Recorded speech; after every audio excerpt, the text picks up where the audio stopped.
ಕಾಯುತ್ತಲಿದ್ದೆ ಸುಂದರ ಕ್ಷಣಕ್ಕೆ ಅದೆಷ್ಟೋ ವರ್ಷಗಳಿಂದ ಈ ಕಾಂಗಿ ಹೋರಾಟದಿ ಹಠಮಾರಿ ವಿಧಿಯ ಸೋಲಿಸಿ ಬೀಗುತ್ತಿರುವೆನ.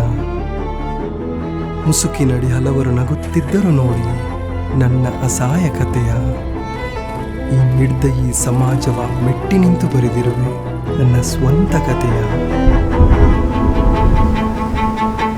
ಶಾಂತವಾದ ನದಿಯು ಆರ್ಭಟಿಸುವಂತೆ ಭಾಸವಾಗುತ್ತಿತ್ತು ಅಂದು. ಬೋರ್ ಗರೆಯುವ ಕಡಲು ಸಂಗೀತ ಮೀಟಿ ಮಂದಹಾಸ ಬೀರುತ್ತಿದೆ ಇಂದು. ಕಾಯುತ್ತಲಿದ್ದೆ ಈ ಸುಂದರ ಕ್ಷಣಕ್ಕೆ ಅದೆಷ್ಟೋ ವರ್ಷಗಳಿಂದ ಈ ಕಾಂಗಿ ಹೋರಾಟದಿ ಹಠಮಾರಿ ವಿಧಿಯ ಸೋಲಿಸಿ ಬೀಗುತ್ತಿರುವೆನ.